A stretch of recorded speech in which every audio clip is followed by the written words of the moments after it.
A seguir, Hora da Notícia.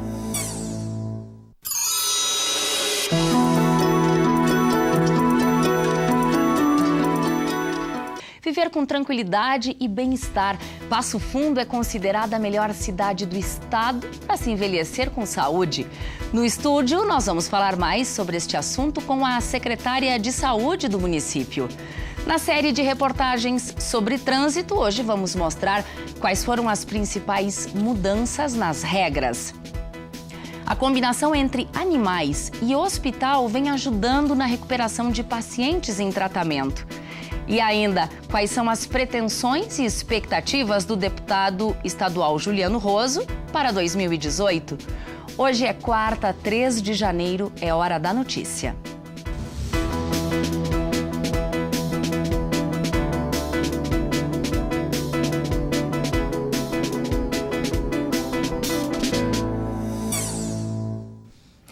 Tornar as infrações mais rigorosas é um dos meios de conscientizar o condutor a tomar mais cuidado ao dirigir. E o rigor pode aumentar ao estabelecer valores mais altos às multas. Foi isso que aconteceu com a nova lei do trânsito, que entrou em vigor em novembro de 2016.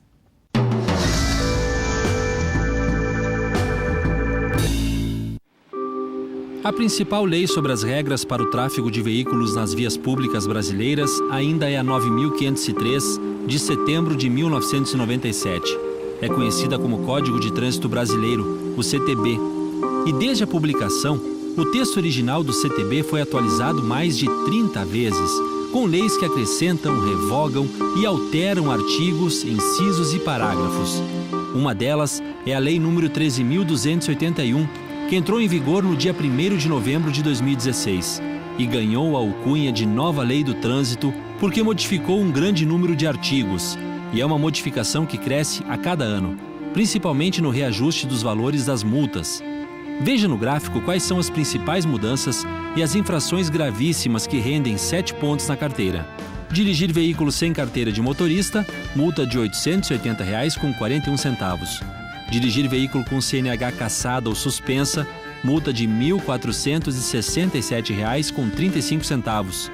Dirigir sob influência de álcool e se recusar ao teste do bafômetro, multa de R$ 2.934,70.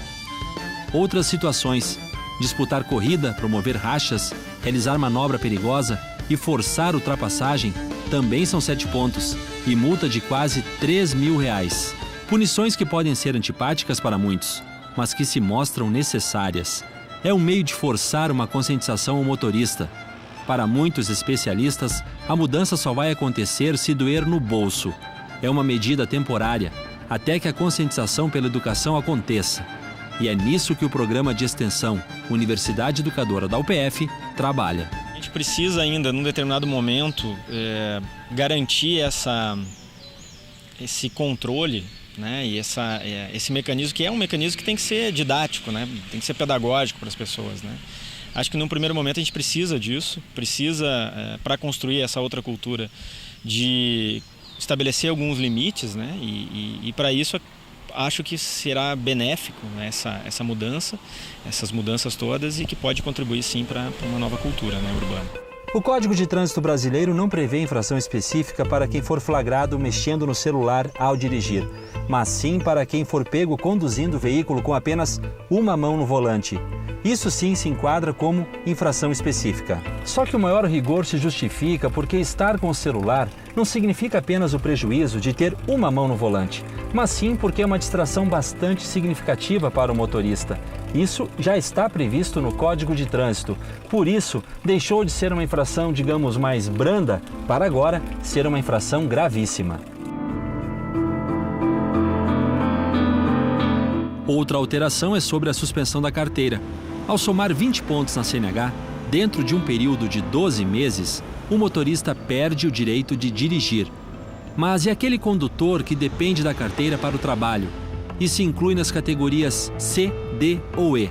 Bom, nesse caso, ele será convocado pelo Detran de seu estado para participar de um curso preventivo de reciclagem ao atingir 14 pontos na carteira dentro do período de 1 ano. Estas são as principais alterações, mas o código tem muito mais. O certo é que se o condutor dirigir sem beber, sem correr, com prudência e respeitando a sinalização de trânsito, as mudanças no código nem serão sentidas. Agora, se você é daqueles que isso tudo é bobagem, então é melhor começar a se preocupar. E na reportagem de amanhã nós vamos mostrar quais são os tipos mais comuns de acidentes e responsáveis pelos altos índices de mortalidade no trânsito. Bom, nessa primeira semana de 2018, ainda estamos fazendo um balanço do ano que encerrou, projetando também o que está por vir. Na segunda-feira, o reitor da UPF esteve conosco. Ontem, o prefeito de Passo Fundo, Luciano Azevedo, foi nosso convidado. E hoje estamos recebendo o deputado estadual pelo PCdoB, Juliano Ros, um representante de Passo Fundo no Parlamento Gaúcho, ele que integra a bancada de oposição ao atual governo. Deputado, seja muito bem-vindo. Ainda dá para desejar feliz ano novo. Muito obrigado. Feliz ano novo para você, Thaís, a toda a equipe da UPF TV e também aos nossos telespectadores. Bom, deputado, o ano encerrou sem que o governo conseguisse aprovar o plano de recuperação fiscal. No entanto, foi aprovado o pacote de segurança pública. Na média, que análise se pode fazer desse ano que acabou? Primeiro que a bancada do PCdoB, em que pese ser uma bancada de oposição, foi a bancada que deu o acordo para ser votado o plano de segurança pública. Nós entendemos que o plano de segurança pública ele é insuficiente, ele é muito mais midiático do que de soluções concretas para a população, mas nós entendemos que a nossa responsabilidade, mesmo como bancada de oposição, era dar o acordo para que o governo pelo menos pudesse tomar, mesmo que tardiamente, já entrando no 4º ano do governo, algumas medidas na área da segurança, repito, paliativas e que são medidas temporárias para um problema permanente que é o problema da segurança pública. Bom, o governo, ele já convocou um período extraordinário para votar esse plano. Na sua visão, quais são as chances de ele ser aprovado? O governo tem grandes chances de aprovar o plano do regime de recuperação fiscal. Que é um plano que vai piorar a situação do Estado. O governo só não aprovou esse plano porque 2 deputados que votariam com o governo e dariam uma vitória para o governo estavam viajando em período de férias na última semana antes do Natal e, portanto, por esse motivo o governo sofreu essa derrota. O regime de recuperação fiscal vai agravar a situação do Estado, vai endividar o Rio Grande do Sul a curtíssimo prazo. Hoje a dívida do Rio Grande do Sul ela é de 55 bilhões de reais. Ela vai saltar a 75 bilhões de reais em 3 anos. Porque é uma carência de 3 anos que o governo vai ter para não pagar a dívida, só que os juros e a correção monetária vão continuar correndo. Então esse plano, na verdade, que o governo diz que é a salvação para quem governar os próximos 3 anos, mas vai endividar muito mais o próximo governo do Rio Grande do Sul. Além disso, as contrapartidas são muito amargas, Thaís. Por exemplo, eu vou dar um exemplo para o cidadão. A primeira medida do governador Sartori foi aumentar o ICMS. Se o plano de recuperação fiscal for aprovado, as contrapartidas do plano, uma delas é prorrogar o aumento do ICMS por mais 3 anos. Veja bem, então o cidadão que já paga uma conta alta no telefone, no combustível, na água, nas bebidas, vai pagar por mais 3 anos. Outra contrapartida que as pessoas não sabem, não têm conhecimento. O IPVA dos veículos é pago por veículos que têm até 20 anos de uso. Mais de 20 anos eles são isentos. Essa isenção passará a ser veículos com mais de 30 anos. Então, quem tem aquele Del Rey 88, aquele Fiat Uno 88, aquele Gol 88, vai passar a pagar IPVA. Por isso, é uma receita muito amarga, muito ruim, que vai piorar a situação do Estado. Por isso, a nossa bancada votará contra o regime de recuperação fiscal, fará de tudo para derrotá-lo, porque nós temos outras alternativas. Não basta ser contra, é preciso apresentar alternativas e saídas, e existem alternativas e saídas para a crise do Rio Grande do Sul. Deputado, ontem o prefeito de Passo Fundo, Luciano Azevedo, disse que 2017, em uma palavra, foi péssimo. Menos para Passo Fundo. Você concorda com esta afirmação com relação à atuação e à estrutura do Estado do Rio Grande do Sul? Você aplicaria ao Estado também essa definição? Sem dúvida. Foi duplamente péssimo, eu diria. O Estado passa por uma crise grave. O Estado tem sido incompetente para resolver essa crise. A falta de segurança, de saúde, de educação, de infraestrutura, ela é geral no Rio Grande do Sul. O governo poderia tomar algumas medidas já imediatamente que não tomou, por exemplo, extinguir a pensão dos ex-governadores, extinguir o Tribunal de Justiça Militar, que é algo que não precisa mais existir, fechar o cerco aos sonegadores fiscais, né?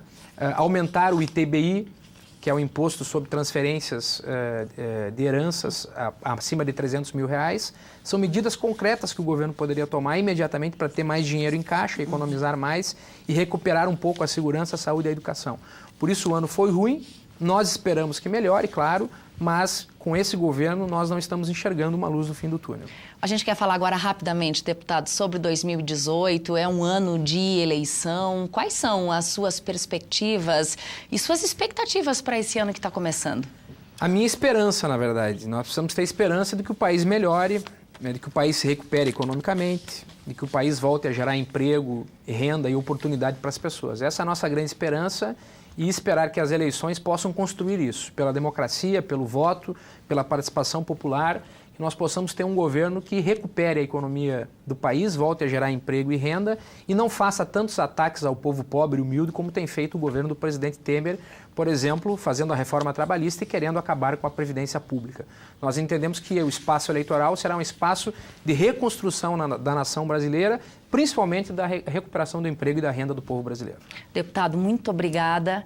Confiamos aí de que esse ano será pelo menos de bastante esperança. Muito obrigada. Muito obrigado, um abraço a todos e que nós possamos ter um 2018 melhor e que a eleição possa nos abrir um clarão e um caminho para recuperar o Brasil.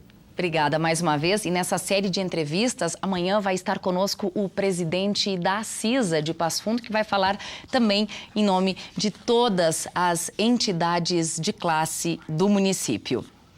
Está aberto o processo de transferência para escolas municipais aqui de Passo Fundo. Até o fim deste mês, a Secretaria de Educação deve entrar em contato com as famílias que pediram a transferência.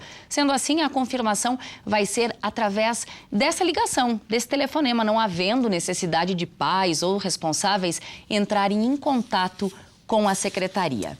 Depois do intervalo, a gente mostra por que Passo Fundo é considerada a melhor cidade para se envelhecer com saúde. Nós já voltamos.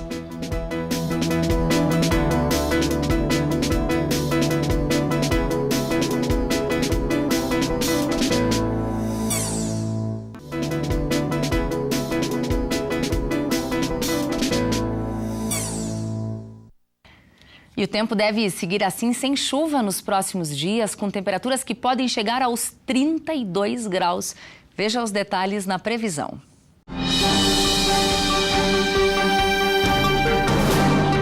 A previsão do tempo para esta quinta-feira será de bastante sol. A mínima é de 18 e a máxima alcança os 31 graus.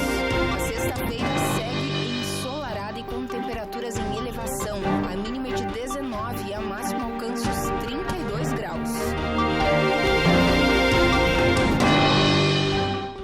A pesquisa do Índice de Desenvolvimento Urbano para a Longevidade revelou que Passo Fundo é a melhor cidade do Rio Grande do Sul para se envelhecer com saúde. Segundo dados de junho do ano passado, a cidade ela se destacou por oferecer opções de serviços médicos, o que contribui de forma essencial para um envelhecimento saudável. Bom, mas é preciso levar em conta também as opções de atividades culturais e de lazer que estão disponíveis para quem chega nessa fase da vida. Envelhecer é parte de um processo da vida e chegar nessa fase com bem-estar é algo desejado por muita gente. Mas afinal, o que é envelhecer com saúde? Essa é uma questão que envolve hábitos diários e vai muito além do cuidado com a alimentação. Bom, o envelhecimento saudável ele pode ser visto como um processo de desenvolvimento e manutenção da capacidade funcional, que ela possibilita o bem-estar, né, durante o envelhecimento dos indivíduos. Ele é a capacidade da gente conseguir fazer as habilidades complexas e simples da vida diária, para que o idoso ele consiga envelhecer com autonomia e independência. São várias iniciativas, né, que podem prover um envelhecimento saudável.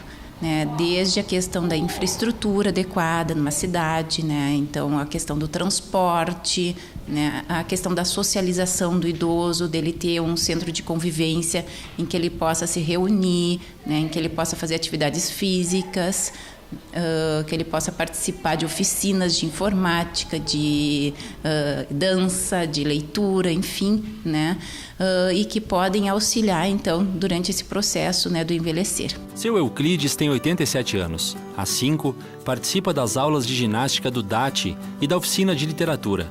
Atividades realizadas pela Coordenadoria do Idoso de Passo Fundo. Eu achei uma coisa muito agradável, muito prática, né? Porque a gente fica com uma certa idade, fica sempre lá em casa, vai se estressando e sem atividade. E aqui a gente procura atividade, faz alongamento, vai se destrevando o corpo, né? E senão vira um paralítico lá em casa, né? E assim a gente tem a facilidade de fazer mais amizade com o pessoal. E é uma coisa muito boa. Sai de casa, faz exercício, volta para casa, faz amizade. É uma coisa muito querida, muito linda, né? Só eu sair de casa, me encontrar com outras pessoas, mudar a conversa, chegar com um assunto diferente, tanto na minha casa, como se eu estiver em uma casa de convivência, né? É totalmente diferente que eu ficar na mesmice parado. A atividade física é extremamente importante, né? Porque o nosso corpo não foi feito para ficar parado. É aqui nas aulas do CREAT da UPF que a Terezinha e a Sueli colocam o corpo em movimento. As atividades que elas realizam durante as aulas contribuem de forma essencial para um dia a dia com mais disposição.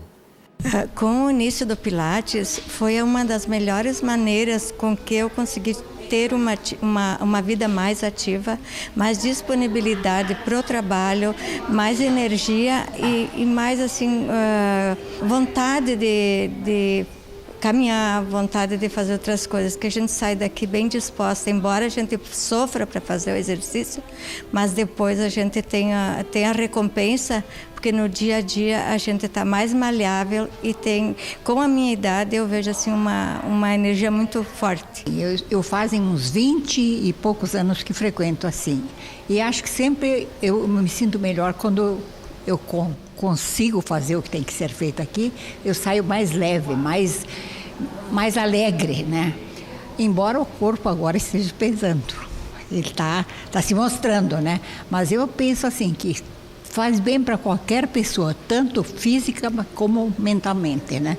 A terceira idade, hoje, ela apresenta uma qualidade de vida maior, correto? Então, em cima disso, nós, como instituição aqui do CREAT, a gente trabalha com atividades físicas e essas de lazer, culturais, que são, no caso, a dança. Tá? Movimentação, socialização, elas ajudam, facilitam e positivam ainda mais o entendimento delas. Elas saem com mente e corpo trabalhados, né? A atividade ajuda em qualquer idade. Porque a gente ficar em casa vai se esquecendo de muita coisa e assim a gente vai aprendendo mais coisas, né? E vai se estruturando de novo a vida, né? Se torna mais forte, mais dispostos, se arruma mais amizades e se cresce muito na vida, né? E assim ajuda até os familiares de casa, em vez de ficar cuidando dos caras doentes, ver que os caras estão saindo alegre e volta contente para casa, né? Então é uma coisa muito maravilhosa, né?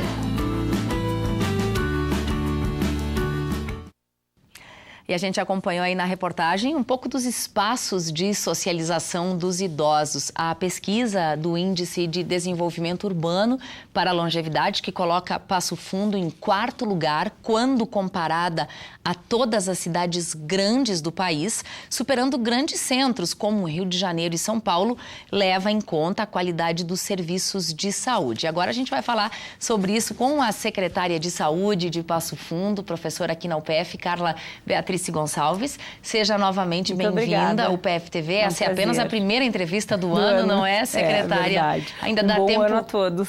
Ainda dá tempo de desejar feliz ano novo. Verdade. É verdade. Qual é a responsabilidade do município, secretária, quando estamos falando da saúde do idoso? Na verdade, a reportagem ela traz essa questão do envelhecer com saúde, né? Então, a gente precisa pensar antes da pessoa completar aquela idade que é considerada como idoso.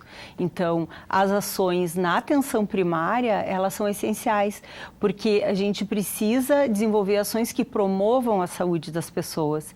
E a promoção da saúde, obviamente, que tem uma responsabilidade maior ou inerente à área da saúde, mas a gente precisa lembrar que ter saúde são outros fatores também que influenciam.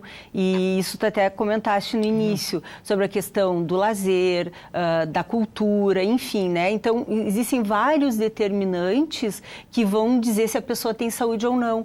Como que são as redes sociais dela, como que são as políticas econômicas e habitação.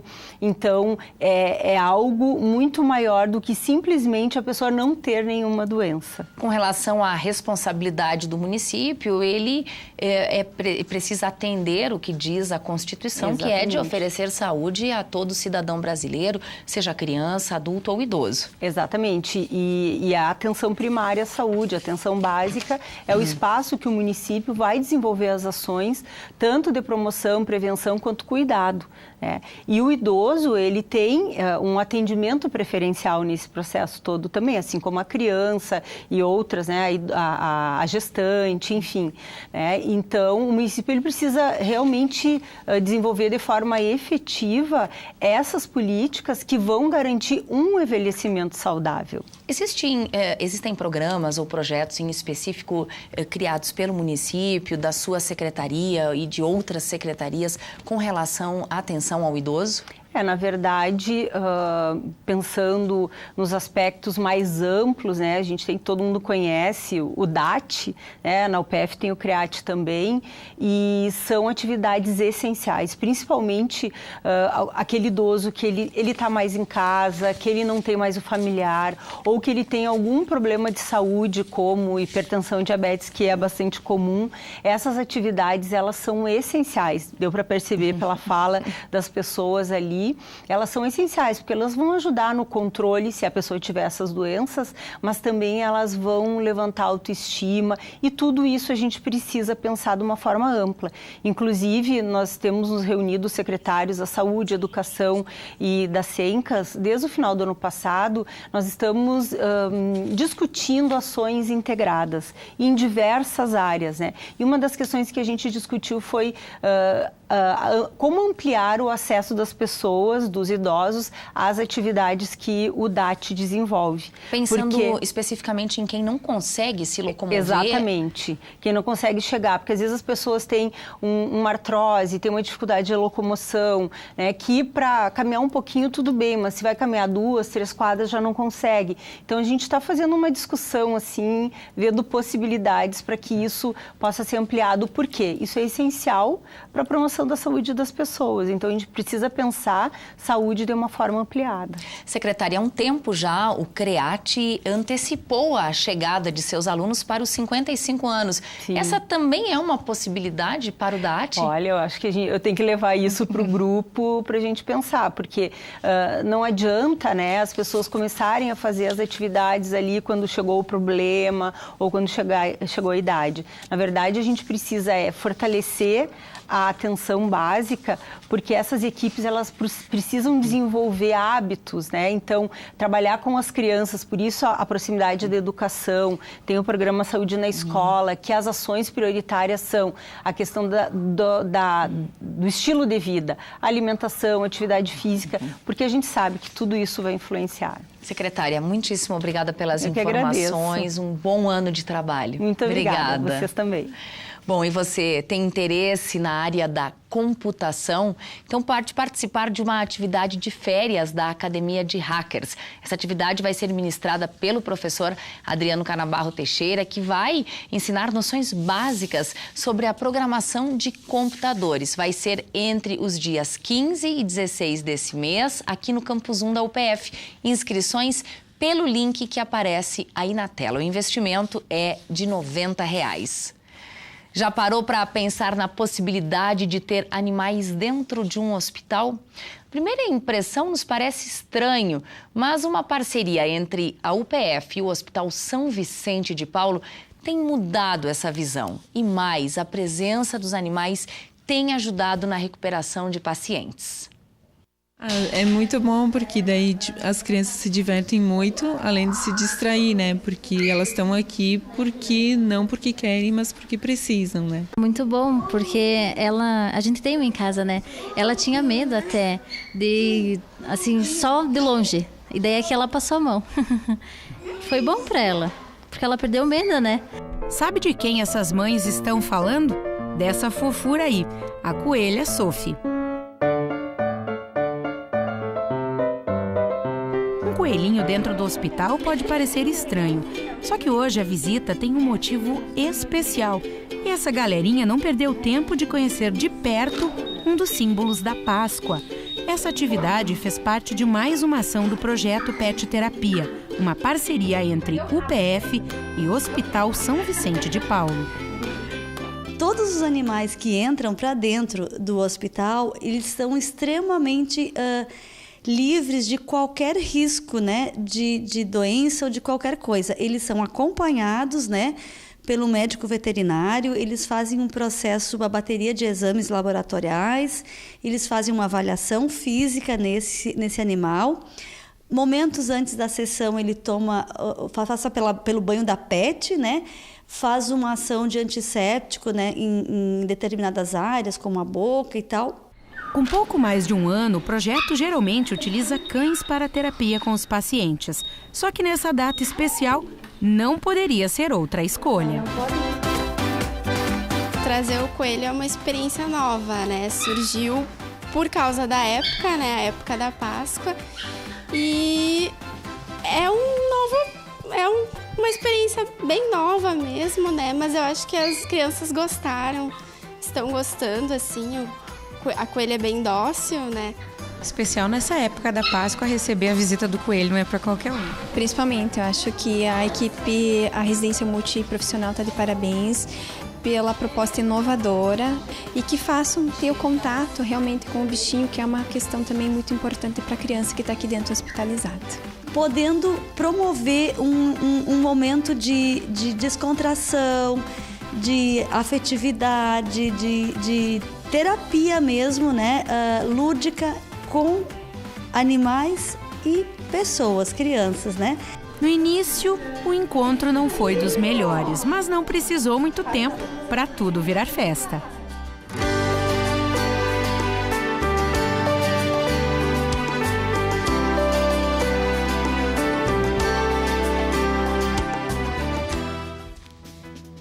O programa de hoje termina aqui.